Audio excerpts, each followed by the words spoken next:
అందరికీ జై శ్రీరామ్. మనకు గవర్నమెంట్ వార్నింగ్ ఇవ్వడము, పోలీస్ శాఖ వార్నింగ్ ఇవ్వడము, అలాగే సిబిసిఐ ఇలాంటి పోలీసులు ఏదైనా వెబ్సైట్లో మనము ఏదైనా అంటే చట్టాన్ని మన చేతుల్లోకి తీసుకుంటే మనను బెదిరించడం చూసాం. ఎన్నో యూట్యూబ్ ఛానళ్ళు మనకు గేమింగ్ అంటే రమ్మీ గురించి కానీ బెట్టింగ్ యాప్ల గురించి కానీ ప్రమోషన్ చేసినప్పుడు వాటిని పోలీసు చట్టబద్ధంగా లేవు అని చెప్పి ఆ యూట్యూబ్ ఛానళ్ళను కొన్ని యూట్యూబ్ ఛానళ్ళు డిలీట్ చేపిస్తూ వాళ్ళను అరెస్టులు చేయడం జరిగింది.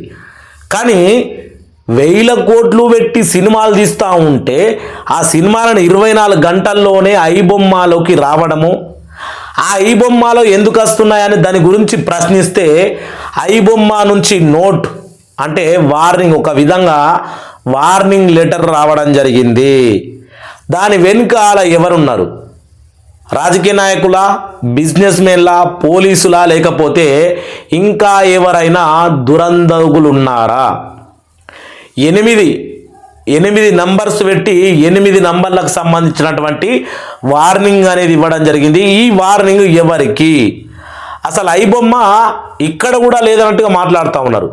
మేము భారతదేశంలో లేకున్నా కానీ భారతీయుల్లో, అలాగే భారతదేశంలో తెలుగు వాళ్ళంటే మాకు గౌరవం అన్నట్టుగా మాట్లాడుతూ ఉన్నారు. కానీ ఐబొమ్మలో ఆల్ ఇండియా హిందీ, తమిళ్, కన్నడ, తెలుగు ఇలా ప్రతి లాంగ్వేజ్ మెయింటైన్ చేస్తూ ఉన్న ఈ ఐబొమ్మ అనే ఒక వెబ్సైటు ఎవరి చేతుల్లో ఉంది?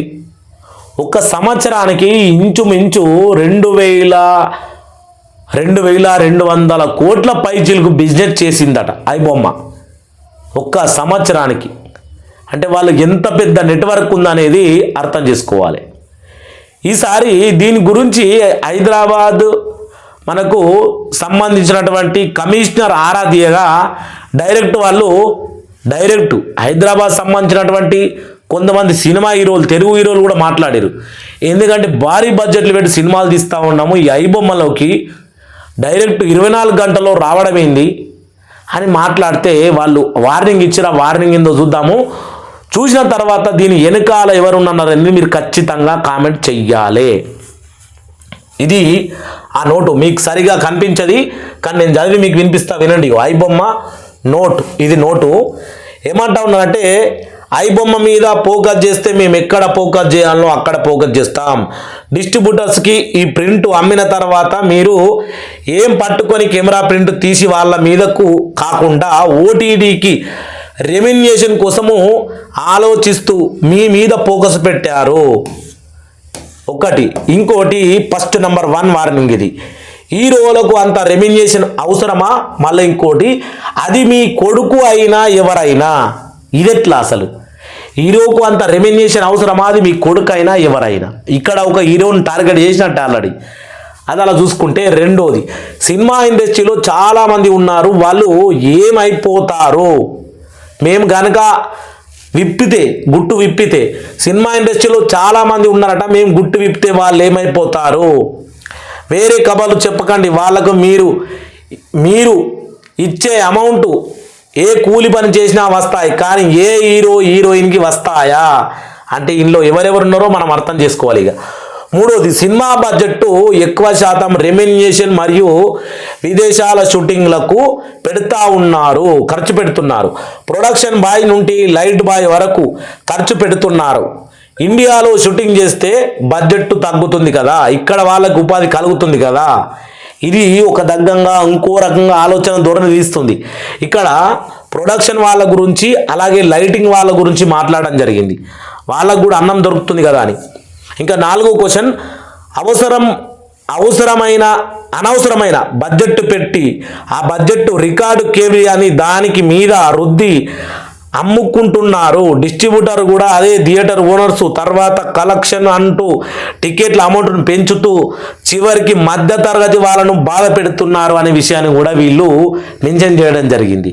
ఇంకా ఇక్కడ చూసుకుంటే ఒక సినిమాలో డైలాగ్ లాగే, మా వెబ్సైట్ మీద ఫోకస్ చేయడం ఆపండి, లేదంటే మేము మీ మీద ఫోకస్ చేయాల్సి వస్తుంది. చూసారా, మా వెబ్సైట్ మీద ఫోకస్ చేయడం ఆపండి, లేదంటే మేము మీద ఫోకస్ చేస్తాము. ఫస్ట్ కెమెరామెన్ ప్రింట్ రిలీజ్ చేస్తే వెబ్సైట్ల మీద దృష్టి పెట్టండి. కెమెరామెన్ ప్రింట్ రిలీజ్ చేసే వెబ్సైట్ల మీద దృష్టి పెట్టండి చెప్తా ఉన్నారు. ఐబొమ్మ అనేది సిగరెట్ నుంచి ఈ సిగరెట్కు యూజర్స్ని మలిచి ప్రక్రియ. మా రియాక్షన్ ఎలా ఉంటుందో కూడా మీరు ఆలోచించుకోలేరు అని చెప్తారు వాళ్ళు. ఫస్ట్ది మా మీద ఫోకస్ పెడితే మేము మీ మీద ఫోకస్ పెడితే ఎలా ఉంటుంది, మేము రియాక్షన్లోకి దిగితే ఎలా ఉంటుంది ఇలా. ఇక మిడిల్ వేరే హీరో కూడా, అంటే ఇప్పుడు విజయ్ టార్గెట్ అయ్యడంతో మీరు బెదిరించేంత మాత్రాన ఇప్పుడే డిలీట్ చేయలేము, కొంత సమయం తీసుకొని ఇందులో నుంచి దీన్ని డిలీట్ చేస్తామని చెప్పిండ్రు. తర్వాత వాళ్ళ విషయం. ఇక ఈ బొమ్మ వాళ్ళు ఇండియాలో తీసిన తర్వాత వాళ్ళకు రిక్వెస్ట్, ఇండియాలో ఒక సినిమా వీడియో తీసిన తర్వాత రిక్వెస్ట్ షేర్ చేయమని కోరిండ్రట. కానీ ఇప్పుడు వాళ్ళు కూడా షేర్ చేయడం లేదట. వీళ్ళంతా ఐబొమ్మ వాళ్ళంతా మంచి వాళ్ళు కాదు, బురదలో రాయి వేయకండి, అది పెంట మీద అస్సలు వేయకండి, మేము పెంటతో సమానం అని చెప్తా ఉన్నారు. ఎవరికి ఈ వార్నింగు? ఎవరు పెంట? పెంటలు రాయేస్తే ఏమవుతుంది? మనందరికీ జిత్తుతుంది. అంటే ఇంట్లో ఎంతమంది ఉన్నారు ఇన్వాల్వేషన్ అనేది మనం అర్థం చేసుకోవాలి. ఇక లాస్ట్ ఫైనల్, మేము ఏ దేశంలో ఉన్నా భారతదేశం, అందులో తెలుగు వాని కోసం ఆలోచిస్తాం. చావుకు భయపడని వాడు దేనికి భయపడు. This is the trending last.